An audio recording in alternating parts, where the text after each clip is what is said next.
But in the bullshit department, a businessman can't hold a candle to a clergyman. Because I gotta tell you the truth, folks. I gotta tell you the truth. When it comes to bullshit, big time, major league bullshit, you have to stand in awe of the all-time champion of false promises and exaggerated claims, religion. No contest. No contest. Religion easily has the greatest bullshit story ever told. Think about it. Religion has actually convinced people that there's an invisible man living in the sky who watches everything you do every minute of every day. And the invisible man has a special list of 10 things he does not want you to do. And if you do any of these 10 things, he has a special place full of fire and smoke and burning and torture and anguish where he will send you to live and suffer and burn and choke and scream and cry forever and ever till the end of time. But he loves you.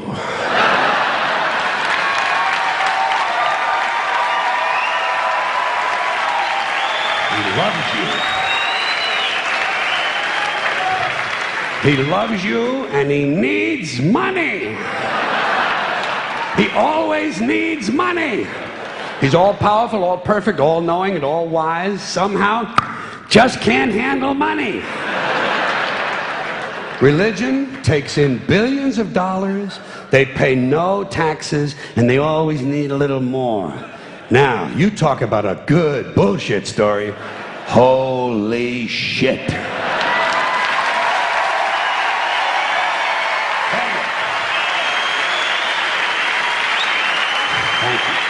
But,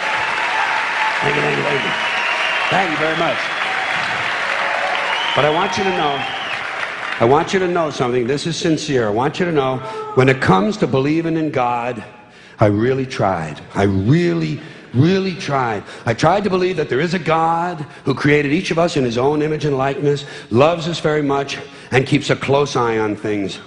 I really tried to believe that, but I gotta tell you, the longer you live, the more you look around, the more you realize something is fucked up. Something is wrong here. War, disease, death, destruction, hunger, filth, poverty, torture, crime, corruption, and the ice-capades. Something is definitely wrong. This is not good work. If this is the best God can do, I am not impressed. Results like these do not belong on the resume of a supreme being. This is the kind of shit you'd expect from an office temp with a bad attitude. And just between you and me, in any decently run universe, this guy would have been out on his all-powerful ass a long time ago. And by the way, I say this guy because I firmly believe, looking at these results, that if there is a God, it has to be a man. No woman could or would ever fuck things up like this.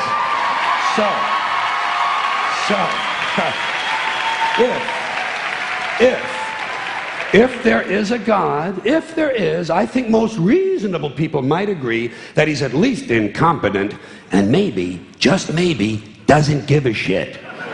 Doesn't give a shit, which I admire in a person and which would explain a lot of these bad results.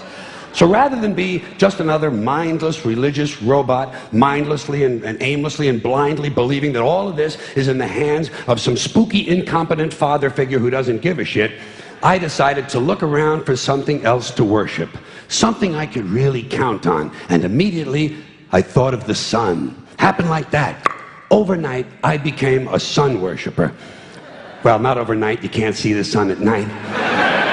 But first thing the next morning, I became a sun worshiper. Several reasons. First of all, I can see the sun, okay? Yeah. Unlike some other gods I could mention, I can actually see the sun.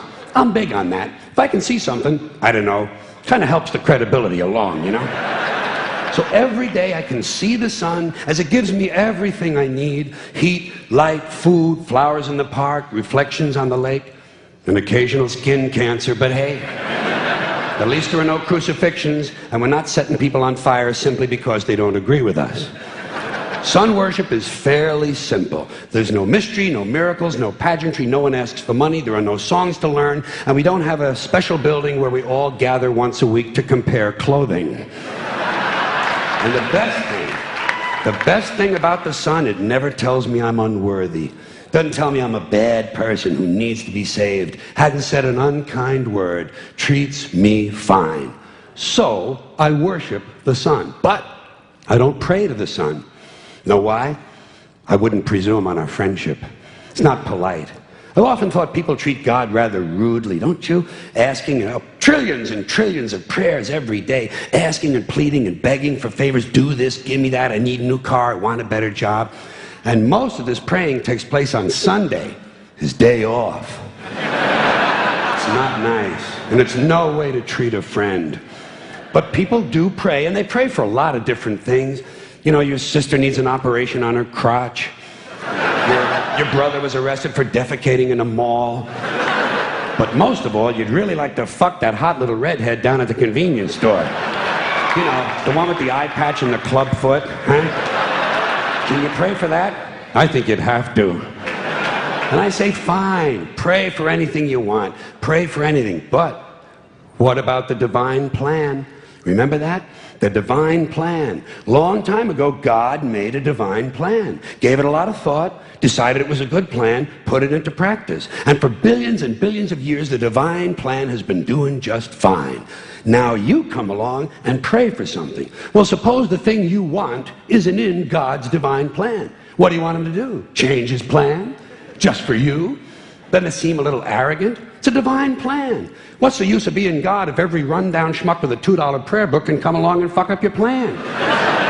And here's something else, another problem you might have. Suppose your prayers aren't answered. What do you say? Well, it's God's will. Thy will be done. Fine, but if it's God's will and he's going to do what he wants to anyway, why the fuck bother praying in the first place? Seems like a big waste of time to me. Couldn't you just skip the praying part and go right to his will? It's all very confusing. So to get around a lot of this, I decided to worship the sun. But, as I said, I don't pray to the sun. You know who I pray to?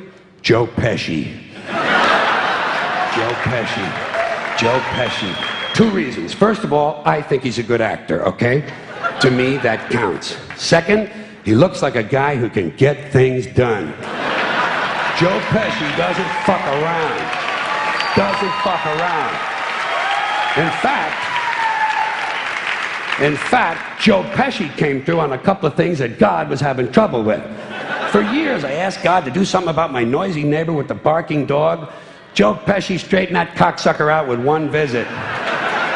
It's amazing what you can accomplish with a simple baseball bat. So I've been praying to Joe for about a year now. And I noticed something. I noticed that all the prayers I used to offer to God and all the prayers I now offer to Joe Pesci are being answered at about the same 50% rate. Half the time I get what I want, half the time I don't. Same as God, 50-50. Same as the 4-leaf clover and the horseshoe, the wishing well and the rabbit's foot. Same as the mojo man. Same as the voodoo lady who tells you your fortune by squeezing the goat's testicles. It's all the same, 50-50. So just pick your superstition, sit back, make a wish, and enjoy yourself. And for those of you who look to the Bible for moral lessons and literary qualities, I might suggest a couple of other stories for you. You might want to look at The 3 Little Pigs. That's a good one. Has a nice, happy ending. I'm sure you'll like that. Then there's Little Red Riding Hood, although it does have that X-rated part where the big bad wolf actually eats the grandmother, which I didn't care for, by the way. And finally, I've often always drawn a great deal of moral comfort from Humpty Dumpty. The part I like the best, all the king's horses and all the king's men couldn't put Humpty Dumpty back together again. That's because there is no Humpty Dumpty and there is no God. None, not one, no God, never was. In fact, I'm gonna put it this way. If there is a God,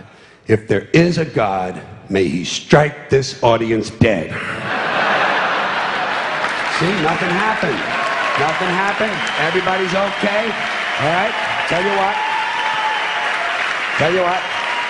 I'll raise the stakes. I'll raise the stakes a little bit. If there is a God, may he strike me dead. See, nothing happened. Oh, wait, got a little cramp in my leg. And my balls hurt. Plus, I'm blind. I'm blind. Oh, now I'm okay again. Must have been Joe Pesci, huh? God bless Joe Pesci. Thank you all very much. Joe bless you. Thank you very much. I appreciate it.